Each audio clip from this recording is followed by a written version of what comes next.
Has God put the gift of teaching in the church? What's the answer? Yes. If He has put the gift of teaching in the church, why do we need teachers if we have the Holy Spirit?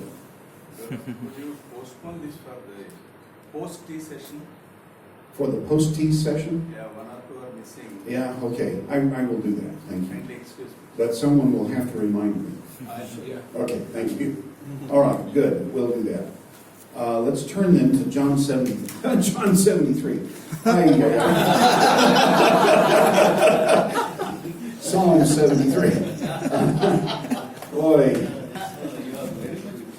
we have a larger Bible than you do.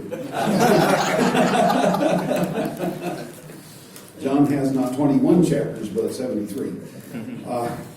I have set myself a large task today.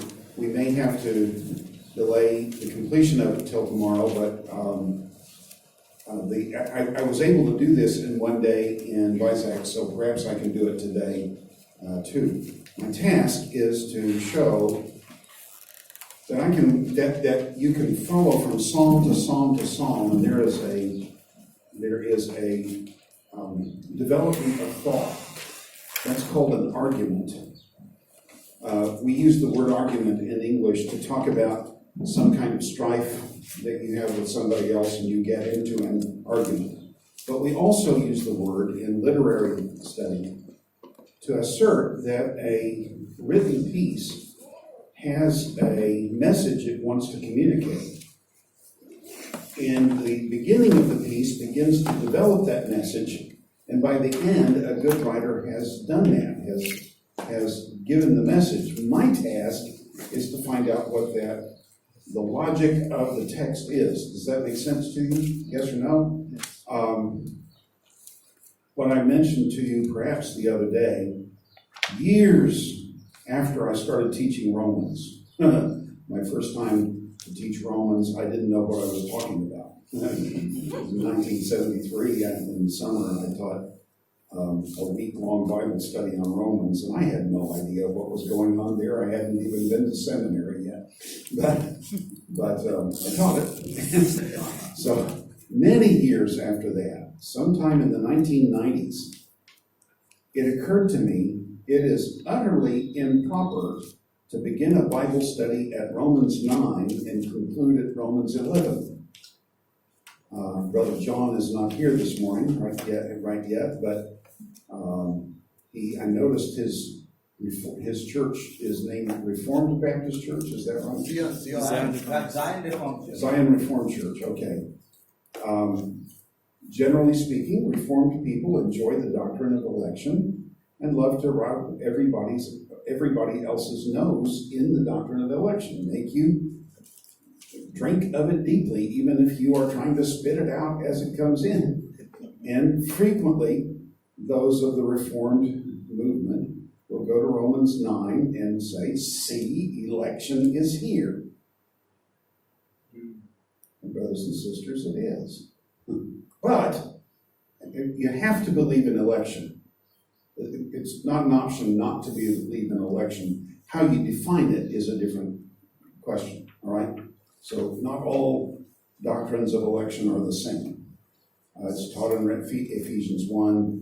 So you have to believe in it, but the question is, what does it mean? But they will go to Romans 9 and teach it as if it is the core of the whole doctrine of election. And I have even done that in the past. I'm a pretty strong believer in the full sovereignty of God in every affair of life. And so I have done Bible studies, starting with Romans 9 and going through to chapter 11. But I was getting ready to teach. I was, in fact, teaching through Romans at a church in Memphis, Tennessee. And we were coming to Romans 9. At church, at least in America, it is the attendance at church is unusual. My estimate is on any given Sunday, a third of the people who regularly come are gone. But the third that's gone this Sunday was not the third that were gone last Sunday. Are you with me here? Yeah. So some heard last Sunday's sermon, but they don't remember it. And some weren't even here. So if I taught the end of Romans 8 last Sunday, and I begin Romans 9 this Sunday, there are at least 2/3 of the population of the congregation who were not there the last 2 weeks. They didn't hear the preparation for it.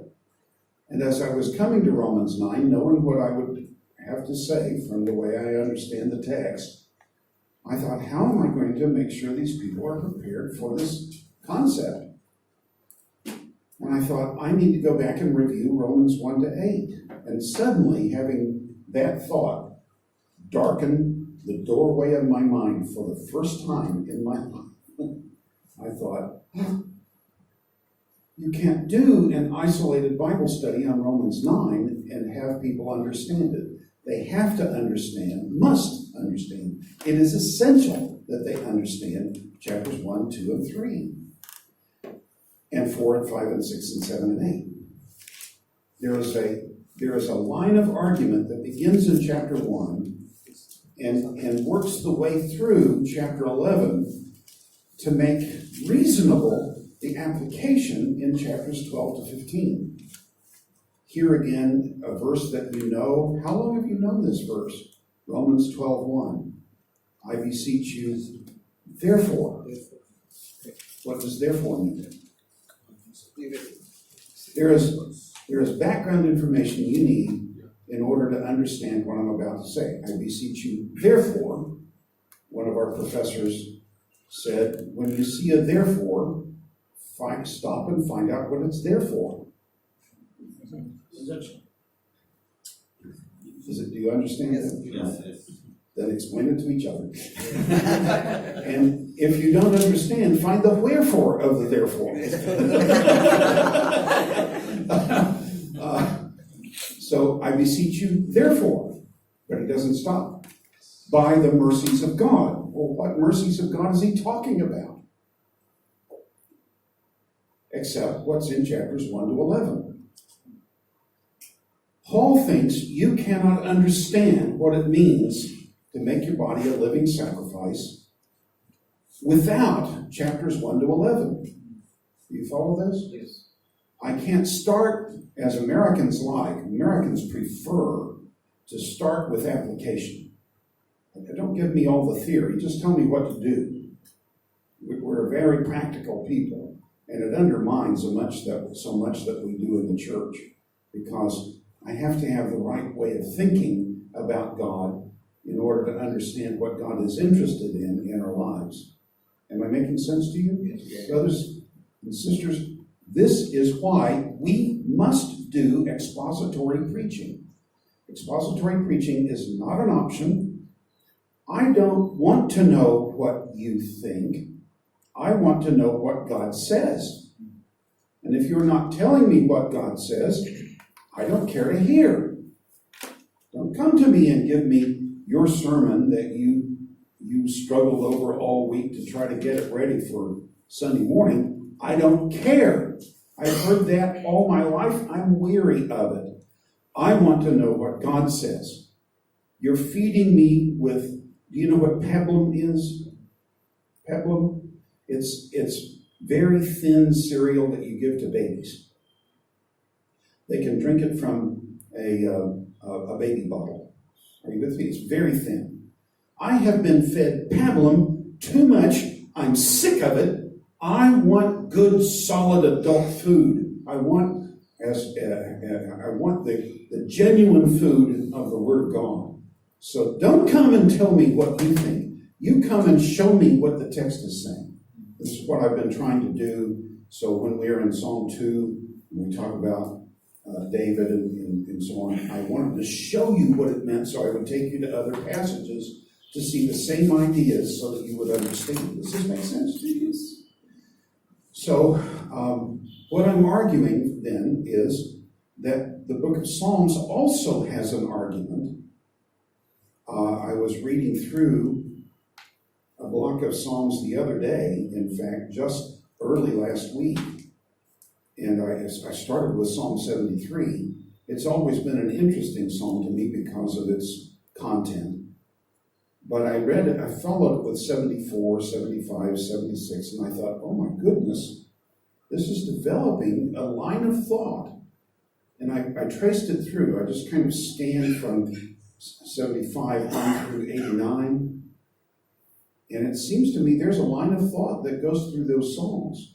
I'm trying to urge you to realize that when you use a psalm devotionally, when you use a psalm for a Bible lesson or for a sermon, you need to look at it within its broader context so that you see Psalm 73 is the beginning of book 3 of the Psalms, but having observed that, Psalm 73 comes before 74, which comes before 75. Yes, the great insight I have because of my degree. Yes. But then that means I am not free simply to study a psalm as an individual literary production. I must see it as God has given it to us in context. Right? So Psalm 73, let's start with it. This is in part inspired by what we've mentioned from Gerald Wilson. He argued this very point and changed Psalm scholarship. There is that's not true, I'm reading one right now. But normally, serious commentaries on the book of Psalms take account of the sequence of Psalms for the interpretation of any given psalm. They may disagree with Wilson on the broad hypothesis that he offered, but they're taking this seriously. Every modern commentary that I have is taking this approach. So, Psalm 73. So let's work through it and see what we can do. Psalm 73 is a wisdom psalm. It would be a psalm that is very similar to the books of, primarily to the book of Job. It's wrestling with the problem of the prosperity of the wicked. Let me get some things off my mind before I go any further here. This way I won't have to worry about whether I've forgotten them or not. One thing I want you to observe, brothers and sisters, when the wicked prosper, number one, it puts to lie the concept of the prosperity gospel. Are you with me here? I can't hold the prosperity gospel when the wicked also prosper. Does that make sense to you? So I really have to look for a different way of looking at Scripture. And that's what we tried to do in part yesterday. We'll return to that in some measure today. Second observation I'd like to make about the prospering of the wicked is that this world is the only heaven the wicked will ever know. And that this world is the only hell you will ever know. But the suffering you undergo in this world is preparing you for everlasting bliss. Can I begrudge those whose future is everlasting torment a little pleasure for a few decades? When all that's left is unending misery? You see the point? So, just from the beginning, let's get a more biblical concept of all this. The suffering we undergo is preparing us to be the billions of us whom God has saved, each one polished in just the right way to reflect some aspect uniquely of the excellence of Jesus. You are being prepared to reflect in one particular way, or perhaps more, but certainly in one particular way, the excellence of Jesus. And if you keep that in mind in the midst of sufferings, even the sufferings you don't understand, the goal of the suffering is not to give you some proposition that you may learn and teach other people. The goal of the sufferings is to produce in you the likeness of Christ. Am I making sense to you? Yes. When a shepherd has sheep, sometimes the shepherd will name the sheep. The president of Dallas Seminary also has a herd, but they're old goats, the faculty. But when a shepherd has sheep, he sometimes names the sheep. How would you, as a shepherd, choose names for the sheep? By the character? By their character, by their appearance? Yes. Each sheep has its own name that uniquely reflects its identity. Yes? Yes. Then what if that's also true with us in the body of Christ? Yes. And you will be, each of you, a specific reflection of a specific aspect of the infinite excellence of Jesus. Right? Are you with me here? Yes. We'll let these ideas be part of what's called theodicy, Theodicy. Theodicy is the element of systematic theology that attempts to address the problem of evil in the world. If God is good, how can there be evil in the world? Voltaire is supposed to have said, if God is good, he would ban evil. If he is powerful, he would be able to. But since there is evil and he has not abandoned, then he must be neither good nor powerful. Repeat once again. Yeah, okay. If God is good, he would ban all evil. If Theodicy. yes. Oh, theodicy, Theodicy. It's an element of A systematic theology that deals with the problem of evil in a world created by God. In Hindu theology, there can be no problem of evil. Everybody understands evil. Nobody has to write books justifying the existence of evil. It's the imperfection of the human race, and we're growing. We're headed to perfection at some point, which means losing our identity altogether. By the way, notice that in our Christian destiny is to sharpen our identity. Not only will I be identified with Christ, but I'll be identified with some aspect of Jesus uniquely that nobody else quite reflects. Why would there need to be so many of us unless that would be true? You see the point? So, but Christian theology has this problem because we assert that God is both good and powerful.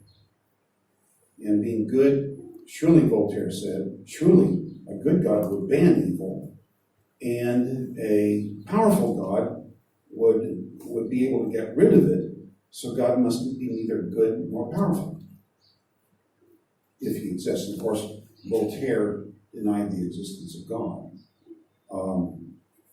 Israel has the same problem. In the Mosaic covenant, God promised Israel, this is where prosperity gospel gets its root. It comes from the Mosaic covenant. If you obey the covenant, then God will give you every possible enrichment. And if you break the covenant, God will take every possible enrichment from you.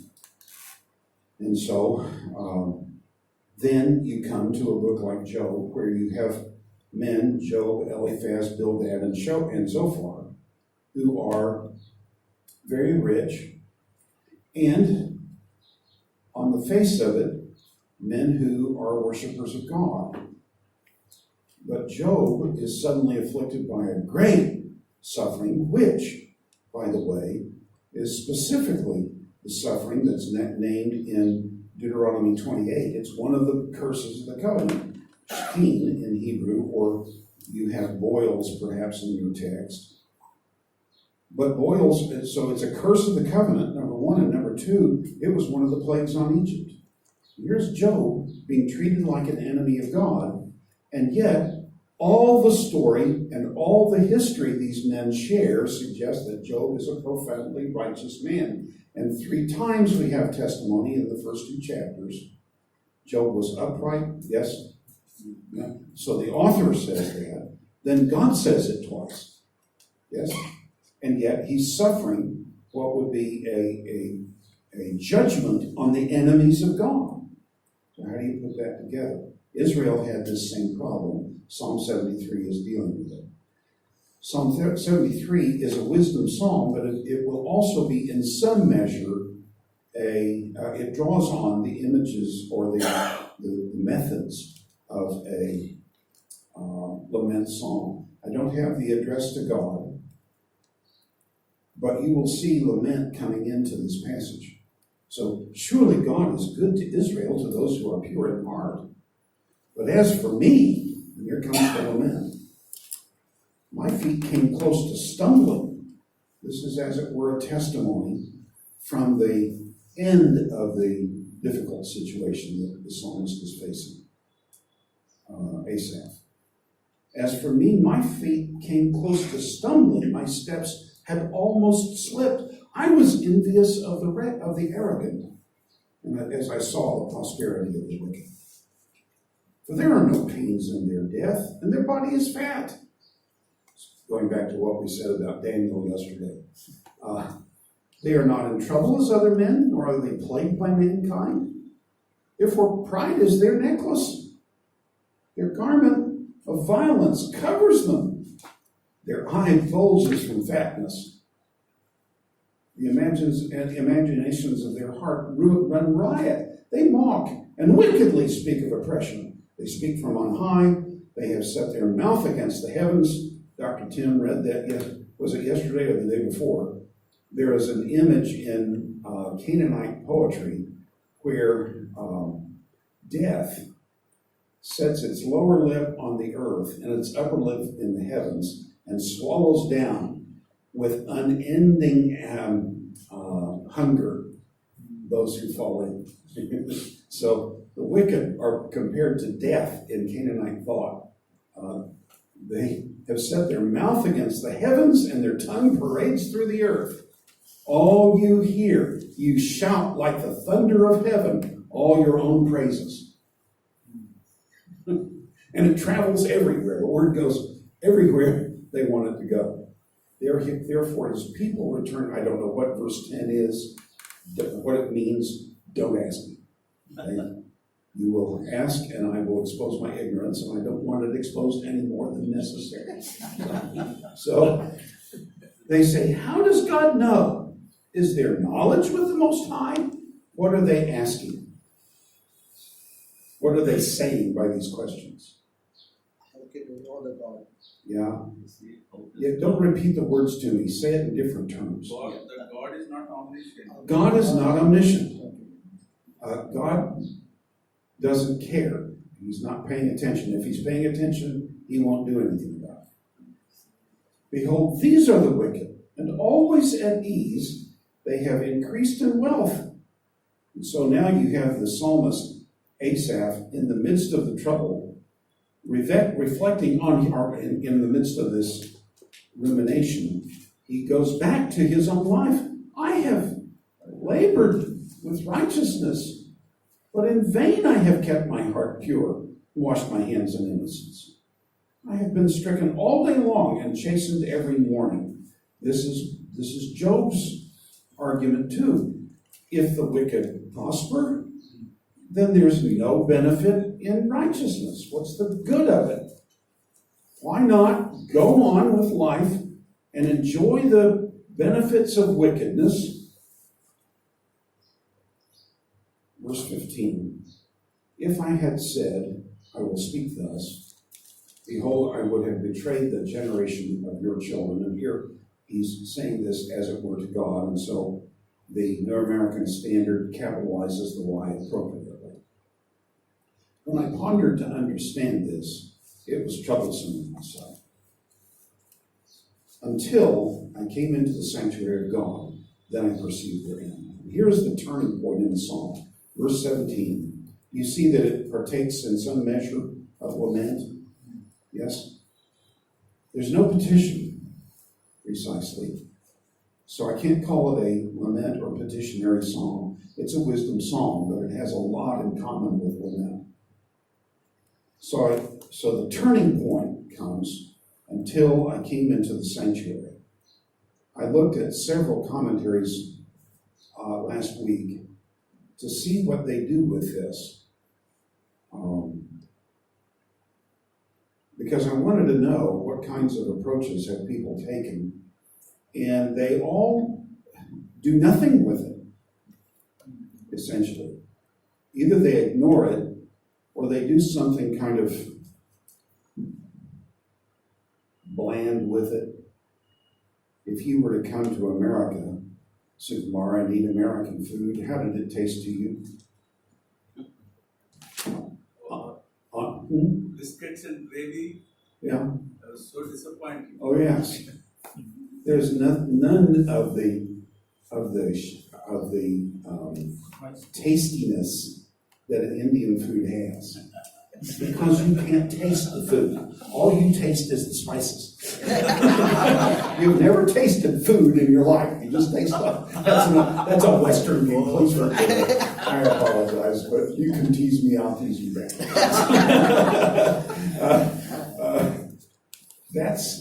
That's the way American food would taste to you is the way the interpretations came across as I looked at them. There's just no substance in them. I wonder what happened when he came into the temple. Let me just take you to one verse here. It's in Psalm 63.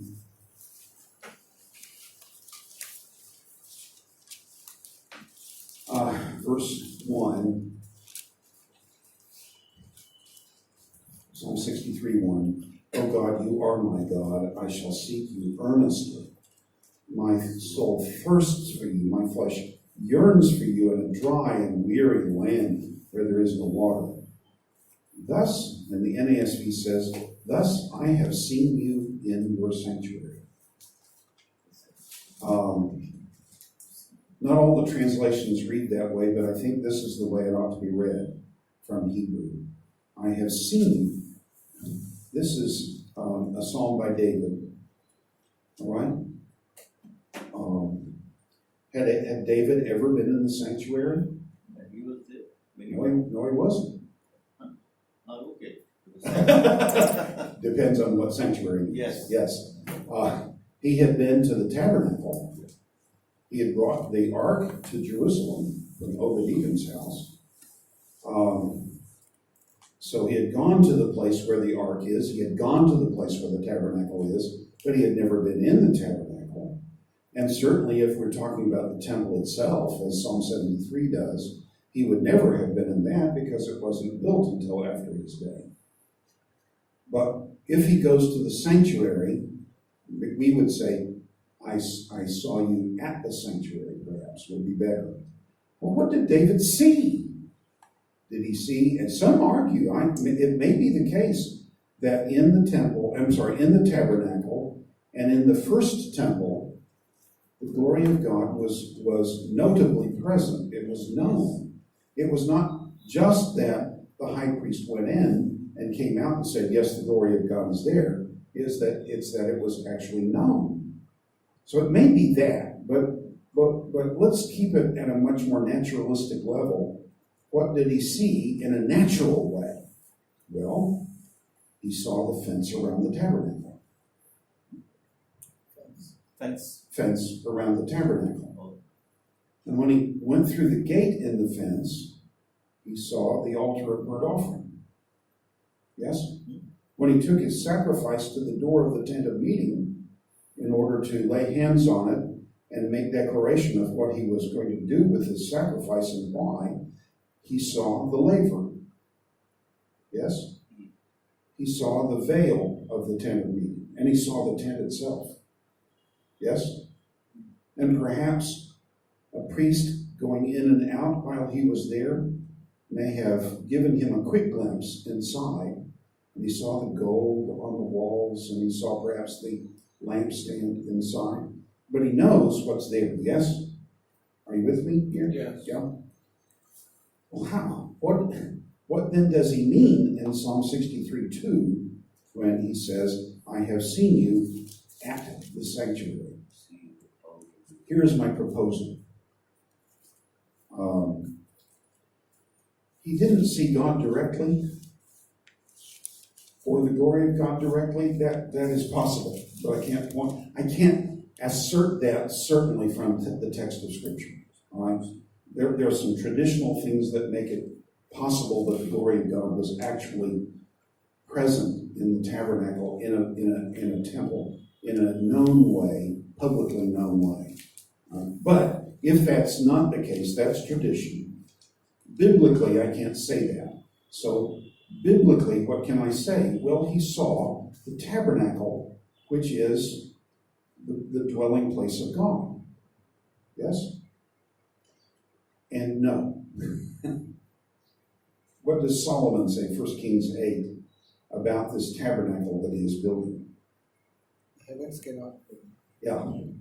The heavens and the highest heavens cannot contain you, how much less this house which I have built. And that house was much larger than the temple, or it was larger than the temple. Does this make sense? Or than the tabernacle.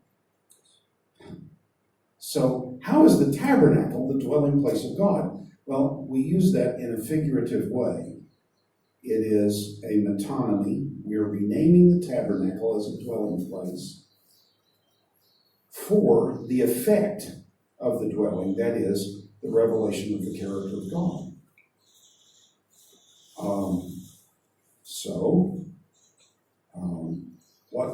Let's with David, let's go back outside and approach the tabernacle. What do I see first? Well, I see the fence. What does that tell me about the character of God? There is no direct access to God. God is separate, set apart, and his people may not come to him. But the second thing I see is the gate. There is an approach to God. It is always permeable. I may always go through that gate. Yes? But after I get through the gate, so what are we learning about God? God is holy and distinct and must be kept distinct in our thinking, in our ways of behavior, yes? Our way of speaking of him, our way of thinking about him. He must be distinct. And that means he's set apart from us and distant from us. Jeremiah will ask in the words that God gave him, am I a God who is near? What is the answer to that question? You are. Am not a God who is far off? Yes, also there. Yeah. Yes. And I must be I must be sensitive. That's not the word I want. I can't find the word I want. I must be sensitive to that duality in the character of God. The fence tells me he is a God who is far off. The gate tells me he is a God who is near. Are you with me? And I may approach him, but I may not go all the way to him. Yes? Because first I am met by a barrier, an altar. It's called the altar of burnt offering. What does it teach me? It teaches me God's undying wrath against sin. Because the fire on the altar of burnt offering must always be kept burning. Yes? It must never be allowed to go out. The fire set by God himself back in Leviticus chapter 10. Or 9, actually. And so it's conveying to us the unending wrath of God against sin. But on top of the altar is the morning burnt offering. Yes. And because I'm David, I would know last night there was an evening burnt offering, and tonight there will be an evening burnt offering. It's also called the tamid in Hebrew, and tamid means the continual offering. We often translate it the continual burnt offering. Then the wrath of God may be exhausted against a sacrifice. Are you with me here? I will stop here. We could go into this more and more, but let's go back to Psalm 73 because we have so much to do today. So in verse 17, what did David see in the temple? Until I came into the sanctuary of God, then I perceived their end. If they will not bring a sacrifice, they themselves will be consumed by the fire of God's wrath. Are you with me here? Yes. Now, let me warn you about that interpretation. I gave that, I proposed that in a course on Psalms to my doctor father, and he said, no, that can't be right. And he was one of the original translators of the New American Standard Bible. So, and of the New International Version Bible. He was a translator on both Bibles. So who is greater, the teacher or the student? Oh, the teacher. Okay, so Prof. Don Glenn, still think you're wrong.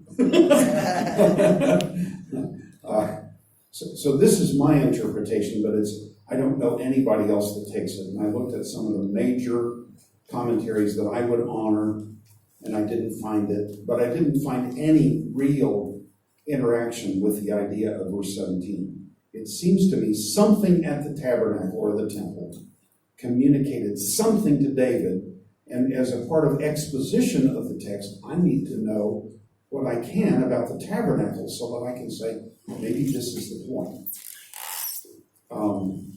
So, then I came into the sanctuary of God. Then I perceived their end. And from this point in the psalm, everything changes.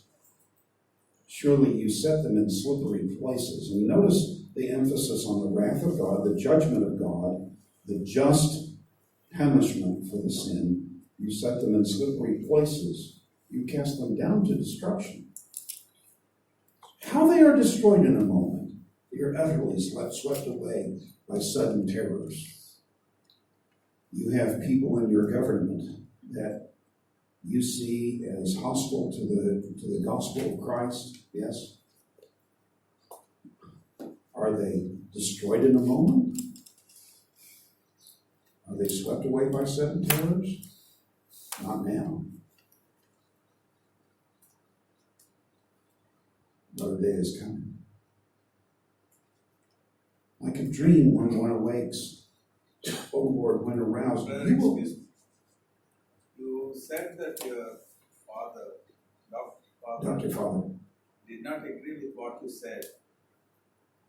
Did not agree with what That's you correct, said. yes. Verse 17. What did you say and what did he clarify? I said, well, he didn't clarify anything. He just told me I was wrong. I was waiting to hear. I said somewhat of the same thing that I said here. He saw the altar, which was a sign that God's judgment is against sin. And he said, no, that wouldn't be sound at all. And he didn't explain why. And I was too timid to ask him why. Oh, that's what why did you ask him? Yes. Well, when we get to heaven, he will know better. So I'll go say, see, I was right on that verse. Or he may come and say, see, I was right on that verse. So, surely you set them in slippery places. You cast them down to destruction. They are destroyed in a minute. They are utterly swept away by sudden terrors, like a dream when one awakes. O Lord, when aroused, you will despise their form. When aroused, when the Lord is aroused, in the context of what we've been looking at in the Psalms in the last couple of days, God remains apparently inactive for long periods of time. But when I see his work, I realize he's been active in the whole period. I just can't perceive it right now because he wants me to trust him. He wants me to trust when there is no overt reason to trust. Because I know him and I know his plan well enough to trust him and his plan, even when I can't see how his character is involved in the events of my life, even though I cannot see how his plan is not being ruined by the events in my life. Does this make sense to you? Yes. I will never learn faith if God does not take me through those times. It simply will never happen. I must learn what Howard Hendricks said, do not forget in the darkness what you learned in the light. Okay? So what you learn about God when everything is good and healthy and happy and satisfying in your spiritual life, what you learn about God in those days, don't forget when everything is lean and misery. Yes? All right? So, when my heart was embittered, I was pierced within. Then I was senseless and ignorant. I was a beast before you. And that's the way that's the way I feel now about those years, those 5 years when I was so struggling with whether God would just humiliate me at Dallas Seminary by not giving me tenure that we talked about yesterday. Why couldn't I just trust? Because I wasn't mature enough to trust at that time. One of the most comforting verses in Scripture. Turn to Psalm 103. 103. One of the most comforting verses in Scripture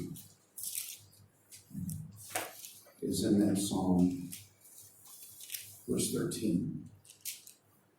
This will not communicate if you have a poor experience with a father.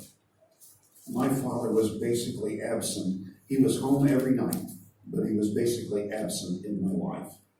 I don't remember, until after I married and moved away, I don't remember having any conversations with him. Probably did, but not many.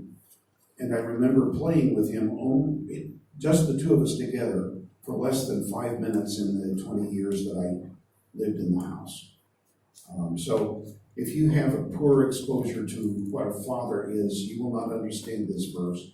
We have to take this, those of us who have this kind of experience, have to take this on faith and understand that God is a father. My father is a father. In that my father is like God, but God's fatherhood is not like my dad's fatherhood. Are you with me here? So I have to learn a different kind of father. Just point you to Romans 8, verses 26 and 27. God has not given us a spirit of bondage leading again to fear. He has given us the spirit of adoption by which we cry out, Abba, Father. The point there is, brothers and sisters, one of the ministries of the Spirit is not to beat you up over your sin. We talked about conviction of sin the other day. His task is not to make you feel miserable and guilty and open to judgment for sin. His task is to make you, to lead you very lovingly from your sin to righteousness and to repentance and then to righteousness. But one of his ministries that's stipulated in the text is to teach you the fatherhood of God. How do you ever call him Father except that the Holy Spirit is teaching you God's fatherhood? I have been under discipline for a particular sin. The discipline is still going on to some degree. It's a sin I was involved in for many years. I'm still trying to learn to curtail it. But for many years, and it caused trouble for my family, I knew that it had to change, so I made some specific changes that brought us into quite a difficult situation for 4 years. We were under discipline for 4 years, and I'm still under discipline for it. But brothers and sisters, in that discipline, I experienced the loving hand of God. It wasn't an angry God beating me.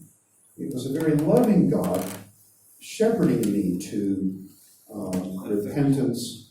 Are you with me here? Yeah. It's amazing. I never dreamed how loving God could be in the midst of discipline. Discipline in my home was not like that.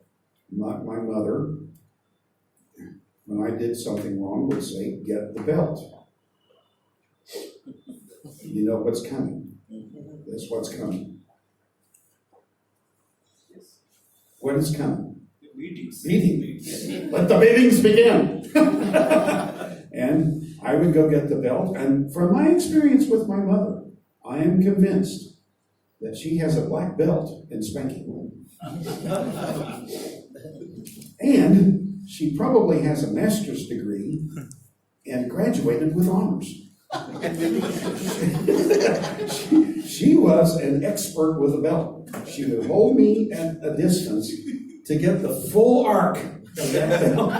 The greatest speed is out on the end of the arc. Yes, I have not much math in my background, but geometry was the only math course I ever understood.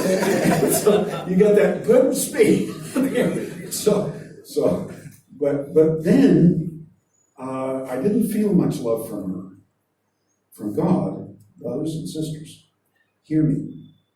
In the midst of discipline for known sin, I knew the loving compassion of God. So let's look at this with this in mind. Verse 13 on the screen. As a father has compassion on his children, so the Lord has compassion on those who fear him. For he himself knows our frame. This word frame is really important. It doesn't seem all that important. But in Hebrew, you will see at the bottom of the screen, down here, the Hebrew word is yetzer. The letters are Y, T, S, and R. Yetzer. That's a noun from the verb that's used in Genesis 2, when God took some of the dust of the earth and formed the man. It's a potter's word. We are a pot that he has made. Are you with me here? Yes? Some of us have bigger pots than others.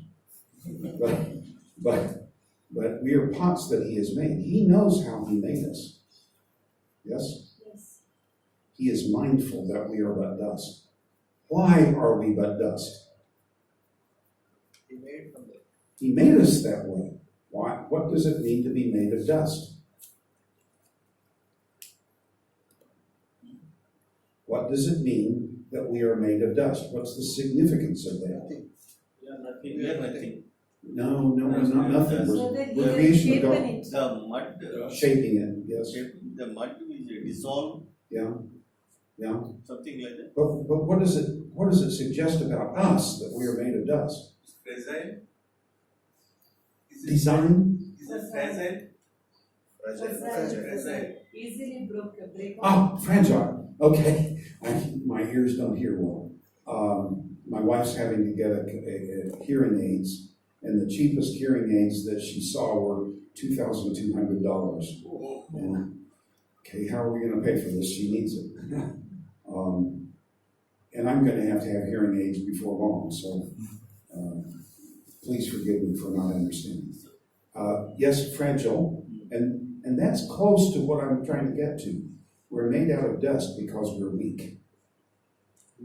God made us to be weak. So when we find ourselves weak in the midst of our spiritual lives, that's no shock to God. There is no shock that God experiences. Oh my, look how weak those people are. What is wrong with them? He made us to be weak so that we would always have to trust him, even in our unfallen condition. Does this make sense to you? So let's go back to Psalm 73. I'm laying the foundation here so that we'll have something to think about as we go through the rest of the Psalms. So I was senseless and ignorant. I was like a beast before you. Nevertheless, I am continually before you. You have taken hold of my right hand. With your counsel, you will guide me, and afterward receive me into glory. This is a disputed verse. It's translated in different ways. You see what the Hebrew word for two is. There's got to be more than that. Let's see.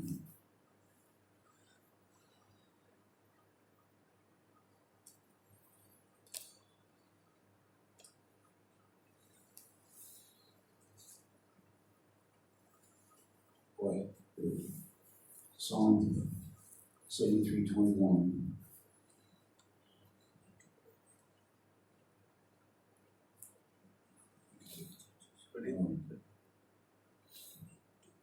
What verse was that we were just reading? 24.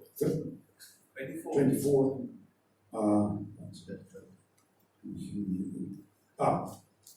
Afterward, glory, you will take me. Okay, what does that mean? Some say you will receive me gloriously. The implication being simply in this life that you will give me a welcome in your fellowship that demonstrates that I am yours. The way the NASB reads it suggests that we are talking about after death. That's the way I read the psalm. If this were a different study, then I would go into why I think that. But not all Old Testament scholars think that the Old Testament has a clear view of life after death. I think it has a much clearer view than most people are willing to get to acknowledge. Whom have I in heaven but you? How would you know that if you hadn't gone through deep trouble? And besides you, I desire nothing on earth. How would you get to that point unless you have gone through deep dryness? Everything that used to satisfy you no longer satisfies. The only thing that will satisfy you is the presence of the living God. You follow? And learning to trust Him in those dry times is going to be the road to getting to understand Him and find Him, your chief glory, your chief desire. My flesh and my heart may fail, but God is the strength of my heart and my portion forever. For behold, those who are far from you will perish. You have destroyed all those. If there is no life after death, the righteous perish too. So how is this different from the wicked? So I think the point has to be, you will receive me to glory is probably the right way to read it. There is no preposition with the word kavod, with the word glory in verse 24. So I have to infer it from the context. But as for me, the nearness of God is my good. I have made the Lord my refuge, that I may tell of all your works. So the first psalm of this series of Psalms, 73 to 89, is struggling with the problem of the prosperity of the wicked, comes to a conclusion that in spite of the present prosperity of the wicked, we know the end is going to be the interminable wrath of God. And the end for us is that we're going to be receiving glory. I must hold on to that no matter what comes in my life, in my day-to-day life. Does this make sense to you? Right? Psalm 74. Again, a song of Asaph. These songs of Asaph are, with the exception of Psalm 50, uniquely limited to the third book of Psalms. So I don't know quite what to make of them, because Asaph himself is a contemporary of David. But this psalm appears to be talking about the destruction of the temple. Are you with me here? Yeah. Well, that's 3 centuries after David. 4 centuries after David. So what's going on here? Maybe Asaph has become like Levi, is not merely a man, but a tribe or a clan. Does that make sense? He can be another Asaph. Well, there could be a different Asaph too, but there are places where I know, for example, in Chronicles, David appoints Asaph for the music, and so it may be that there's a different Asaph, but more likely, since this is a psalm, it's in the book of Psalms, this is the hymn book of the Second Temple, then then more likely, then there is a tradition of Asaphites, sons of Asaph, who are part of the clan of Asaph, and simply use that name to title the Psalms. So, God, why have you rejected us forever? Now I know a lament psalm. I have, oh God, I have a question, but like we talked yesterday, the pragmatics of questions, the pragmatics tell us he's not looking for an answer. Well, because I don't like you. That's why I've rejected you. And I'm just sick of you. It's rather a petition in the form of a question. Well, why don't you save us? Why have you rejected us forever? Why does your anger smoke against the sheep of your pasture?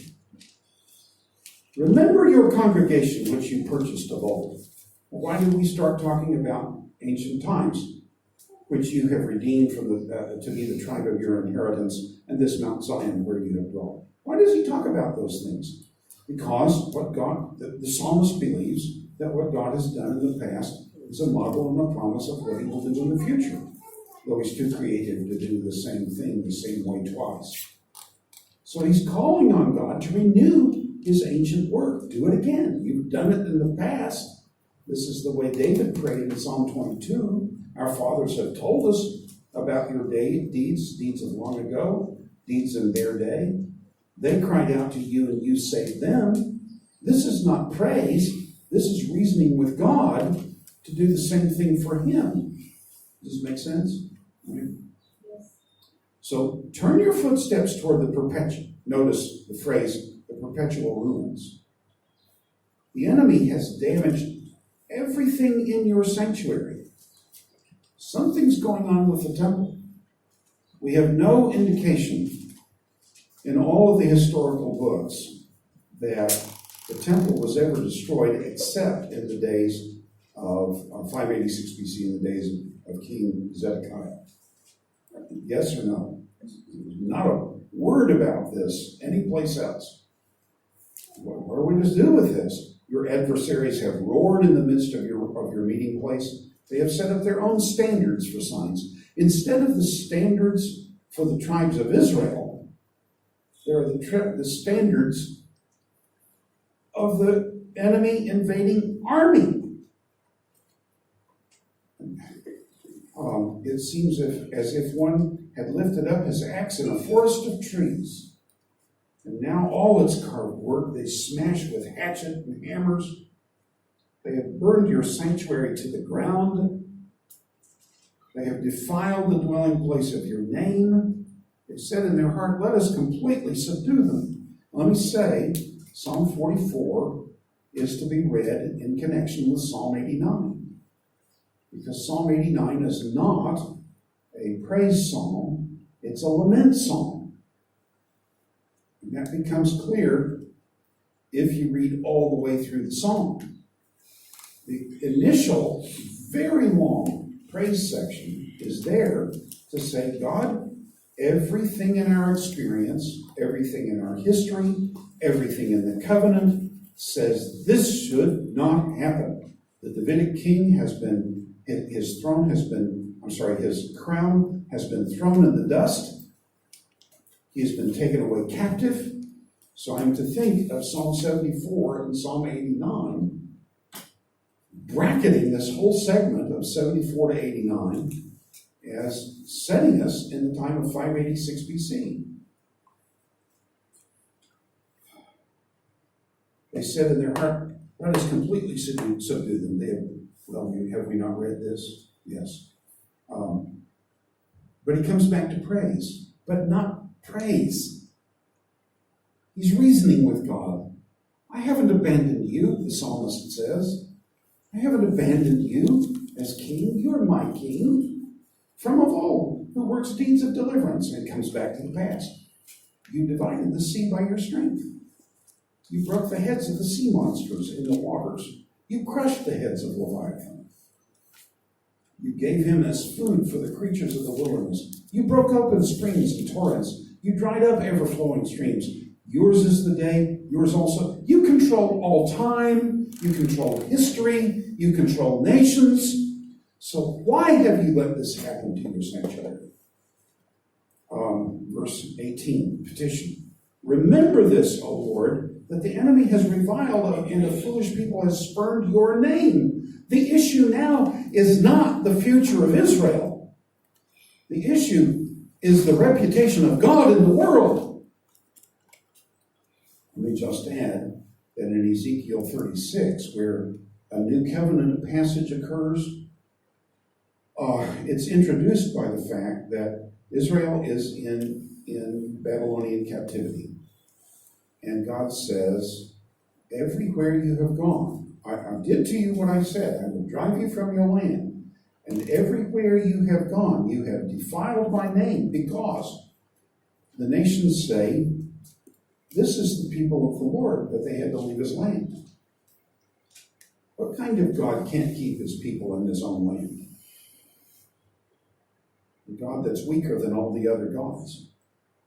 Are you with me here?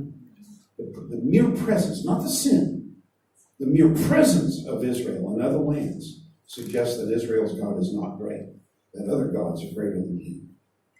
And so that's caused the nations to blaspheme. You see the point? So here, a foolish name, a foolish people has spurned your name. Do not deliver the soul of your turtle dove to the wild beast. We are your pet dove. Why would you give us over to wild beasts to mangle? Do not forget the life of your afflicted forever. Consider the covenant. That's what the psalmist is doing in Psalm 89. Remember the covenant. There he's concerned with the covenant with David. Here, probably with the Mosaic covenant, because the temple, the tabernacle, are the core of the way that the covenant can be kept. When you break the covenant, you can go to the temple and get atonement for your sin. Yes? So without the temple, how are we going to even relate to you? Verse 21, let not the oppressed return dishonored. Let the afflicted and needy praise your name. Oh God, arise. Plead your own cause. Arise. What does that mean? Are we asleep? Arise, O God. Plead your own cause. Remember how the foolish man reproaches you all day long. I'm not worried about us as a people. I'm worried about your reputation, the psalmist says. Do not forget the voice of your adversaries, the uproar of those who rise against you, which ascends continually. This is one of those open laments. No answer. And in the entire Old Testament, there's no real answer to this psalm. In the entire Old Testament, Israel remains predominantly dispersed among the nations. Only a remnant comes back. Yes? Psalm 75. Where are we on time? Let's take a break. Just a quick one, but let's take a break.